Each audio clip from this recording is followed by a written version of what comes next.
The Choice, a short story written and narrated by Robert Fairhead. Frank. We hit the road at sunrise. Anna complained about packing the bikes in the pre-dawn dark, but we had to make up for the kilometres we'd lost yesterday to punctures and her mishap. The reward for our bleary-eyed start was riding through a crimson landscape when the sun crested the horizon. I rode ahead and Anna fell behind, as usual.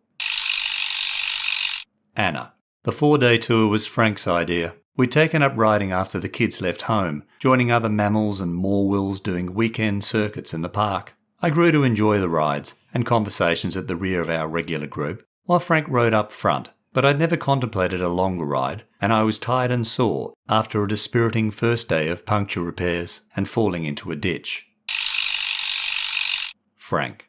I'd bought matching bikes for our 30th wedding anniversary. Anna had rolled her eyes, but we were both carrying middle-age padding and needed the exercise. She had also been unenthusiastic about the weekend group, but before long Anna seemed to find her place cruising and gossiping at the back, though I had urged her to put in more effort and join me at the front of the peloton.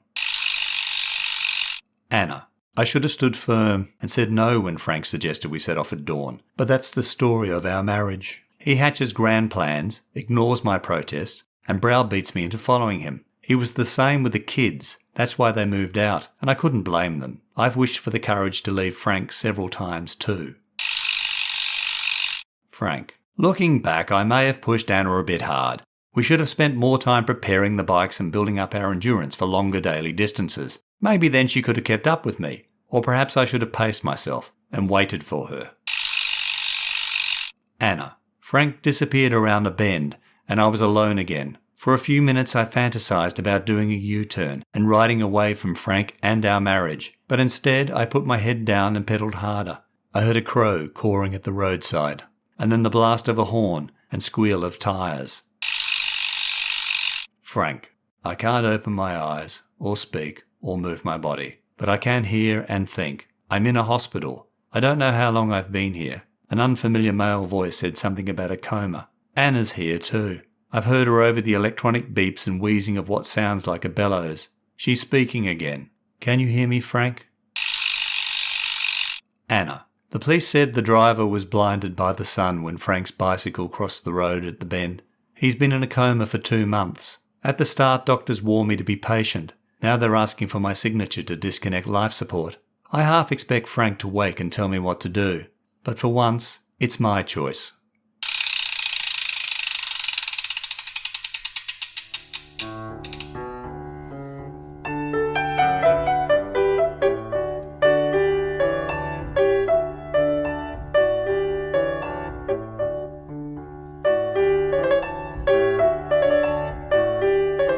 Hi, I'm Robert Fairhead from Tall and True Short Reads and the Tall and True Writers website. The Choice was my New Year entry for the Australian Writers Centre's monthly short story writing competition, Furious Fiction. The brief for January 2021 was that each story had to begin at sunrise, use the words signature, patient and bicycle, and include a character who has to make a choice. The plot and characters for the story came to me while walking my dog, similar to my December 2020 Furious Fiction entry, The Gift.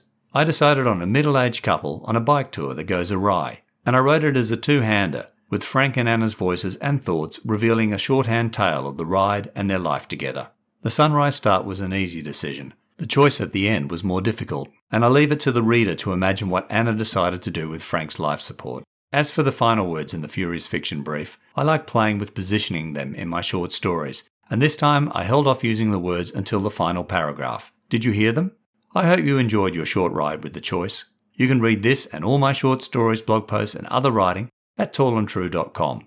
Thank you for listening. The next episode of Tall and True Short Reads will be in your podcast feed shortly. In the meantime, please check your feed for earlier episodes and subscribe to the podcast and rate and review it via your favourite listening app. And don't forget to tell your family and friends about Tall and True Short Reads and the Tall and True Writers website.